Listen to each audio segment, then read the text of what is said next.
Good morning, students. Topic of today is New Kings and Kingdoms.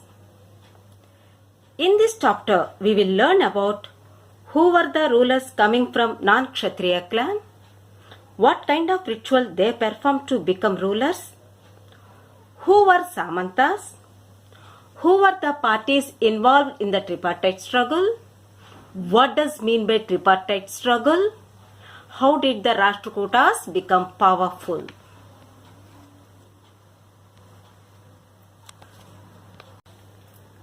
As you know that history is divided into three periods, the ancient, medieval and modern. India being such a big country, we have learned till Harshvardhana's rule that there were all prosperous kings ruling over the country. Now, what happened?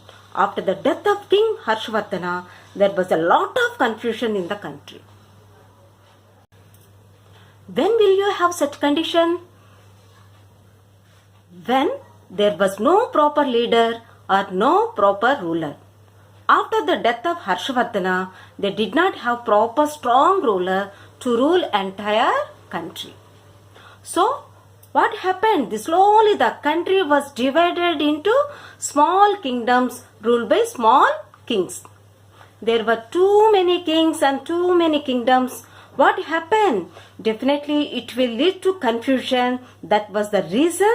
That means India was being ruled by many independent kings. Who established these small kingdoms? Most of the independent kingdoms were the Rajputs. Who were these Rajput rulers? These rulers were not born as kings. They were actually working as feudal lords for an existing kings. Slowly these feudal lords, they became stronger. When the king became weak, these feudal lords became very powerful and then were called as Samantas. For a period of time, they declared themselves Samantas. Let us know who were these Samantas.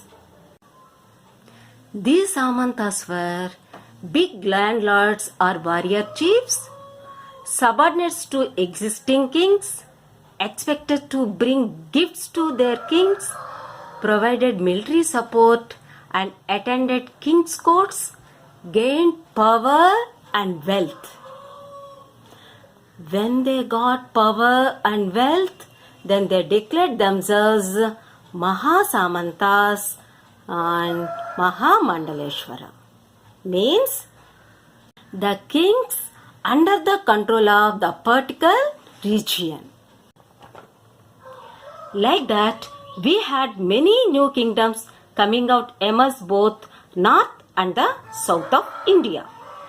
These kings were always fighting among themselves to conquer each other's territory. Often you will find that during this period after the death of Harshvardhana, lot of wars took place among the kings. Now, as I have told you, most of the rulers were Rajputs. Do you know, students? These rulers were known for their bravery, honesty and courage. These Rajput rulers slowly emerged as new independent kings in different places like Palas of Bengal, Gurjara Pratiharas of Gujarat and Rajasthan and Rashtrakutas of the Deccan.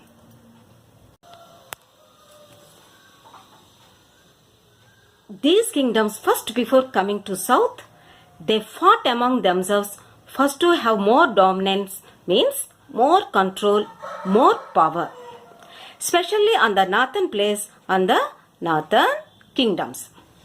This struggle was called tripartite struggle, means three main powerful rulers fighting over the three domains of the northern India.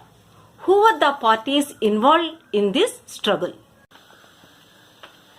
The city of Kannauj, situated in the Ganga valley, was known for its richness. So, all the three important dynasties of Gurjara Pratiharas, Rashtrakutas and Palas wanted to gain control over Kannauj. So, The struggle between these three kingdoms were known as the tripartite struggle. This conflict continued for a long time, and finally it was the Pratiharas who gained control over Kanauj. In the mid-8th century, Dantidurga, a Rashtrakuta chief, overthrew his Chalukya overlord and performed a ritual called Hiranyagarbha, means literally the golden womb. When this ritual was performed with the help of Brahmanas, it was thought to lead to the rebirth of the sacrificer as a Kshatriya, even if he was not one by birth. In the same way, the Kadamba Mayura Sharman and the Gurjara Pratihara Harchandra were Brahmanas who gave up their traditional professions and took arms. Finally, they successfully established kingdoms in Karnataka and Rajasthan respectively. Students, I hope the concept is clear. Thank you for watching this video. Have a nice day.